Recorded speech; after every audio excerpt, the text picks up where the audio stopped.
Welcome back to McLaren Port Huron's Today's Health Program. We're talking today with Dr. Leonard Karadimas about arthritis of the knee and treatment for it. Dr. Karadimas, what are the surgical treatment options for arthritis of the knee? Well, you know, the definitive treatment, the way you actually fix a very arthritic knee, a completely worn out ball bearing, is you replace it. Everything else that you do would be to try to make it feel better, maybe make it last longer. So the definitive treatment for symptomatic osteoarthritis is going to be a knee replacement. Tell us about what happens in total knee replacement surgery. Okay, so I will show you this x-ray here that we had up from the last segment of showing a very osteoarthritic knee. Again, you see complete loss of joint space, spurs forming all the way around here, and the knee is sort of in a little crooked position here. And this is actual patient of mine, and then we have an x-ray of afterwards.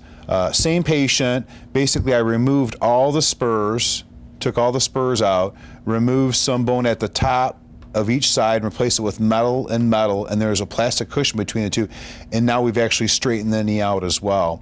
So what happens is basically when a knee wears down and you lose the cartilage, you have bone on bone or nerve on nerve contact, and that's what causes the severe pain for people.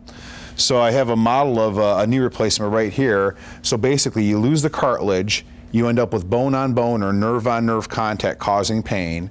So what we actually do is we will go into the knee through a limited incision and basically remove 2 to 6 millimeters off the end of the tibia, the same off the femur.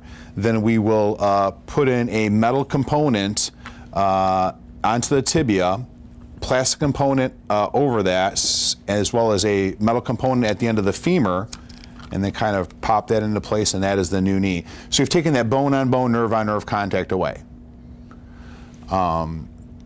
Now the interesting thing is the advancements that we have made in knee replacement surgery. And the big thing is, certainly there's a lot of excellent things that have happened with instrumentation and so forth that made it more precise. But it's the sizes that really, and it's a small thing, but it made such a huge difference. So years ago, we would have, let's say, about 7 sizes. 7 size femurs, 7 size tibias, and then these cushions here would be 5 different sizes in increments of 2 millimeter changes, okay? So, you know, if we had to if you were in between, we kind of just fit the one that fits you the best. And that would be like going to the shoe store and then having, you know, even sizes or let's say all sizes, 8, 9, 10, 11, 12. And then you would get that shoe and it would kind of fit you, and you'd be, you know, find a shoe that fits you. But imagine if you went to the shoe store that had 8, 8.5, 9, 9.5, all the way up to whatever 13. And they also came in medium, narrow, and wide widths. We'd really be able to get a shoe to fit you well. And that's what's happened is now we have, instead of 7 sizes for the femur, there are 10, but they're also narrow and wides. See, the tibia, and then these components here are in increments of 1 millimeter increments. So I can actually adjust your knee 1 millimeter at a time. Wow, that's to get amazing. it. And so by doing that, we've been able not only to get a perfect fit for people, but by having that perfect fit, we've been able to lengthen the lifespan of your knee. If it fits better, it's more, you know, it's more snug, there's no looseness to it, it works better, and it lasts longer.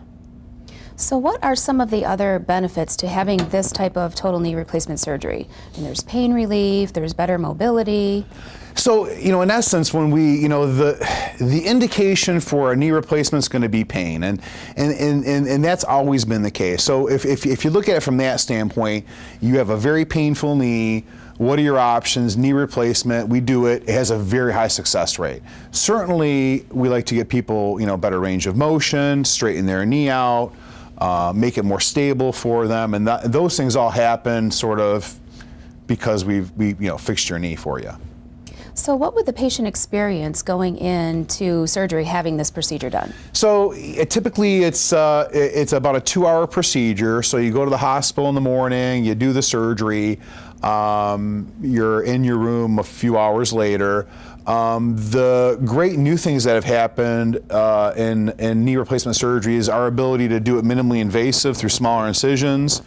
We used to just give people a couple of pain medications. Now we use a variety of them, so it helps really keep their pain down.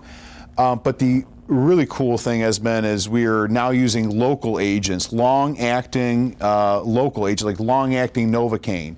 Novocaine traditionally lasts for several hours. There are new Novocaines on the market that last for several days that are slow release.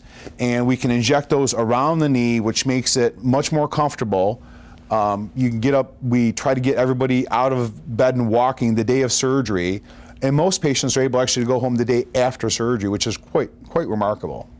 What would be the typical recovery for this type of procedure? Nowadays, much faster than it used to be. I tell people the vast majority of the time you're going home the day after surgery. You're using a walker, crutches for a week or two, a cane for a week or two. So theoretically, at a couple weeks, you can be walking independently. Once you're walking independently, you're driving your car. At 2 weeks, it used to be 4 weeks for outpatient therapy. Now everybody gets into therapy at 2 weeks. And I used to tell people about 3 months for really, pretty good recovery. I've shortened that back to a couple of months now to get back to doing most things you want to do. So you mentioned with the new joints that are available that it lasts longer than the old ones. Yeah, traditionally, I mean, when I first started and practiced, or when I was a resident, we used to tell people, 10 years, and then kind of creep up to 15. So the new models we're using, based on studies and based on experimenting and so forth, we're thinking 20 to 25 years. We'll see 20, 25 years from now if that's true, but it looks like it's going to be 20 to 25 years. So for that amount of time, what happens if you start to experience a failure again in the joint? Is it possible to go in and revise the surgery? It is. So, there's a couple of things that are going to cause it to fail. Most commonly, it's overtime and it's wearing of the plastic component. So if the plastic component wears down over the next decade or two, you can go in there and replace it. Sometimes, though, once that happens, there has been some damage to the metal components, and lots of times if we go in there and do it, we just change the whole thing out, and that way it gives the patient another 20, 25 years, and that should be pretty good. Dr. Karadimas, this has been great information. Do you have any closing comments for our viewers? I think if you're having knee pain due to osteoarthritis, I'm big into joint preservation, and I think the earlier you get treatment, there may be things I can do for you to make your knee last longer and push that knee replacement out as far as possible. Thank you for joining us today. Thanks for having me. And thank you for watching. If you have questions, need a physician referral, or have suggestions for topics you'd like to hear more about, you can contact us by calling Health Access at 1-800-228-1484. You can also watch Today's Health, request a copy of our program, and access other reliable healthcare information by visiting our website. As always, tune in next time to Today's Health. Today's Health is brought to you by McLaren Port Huron.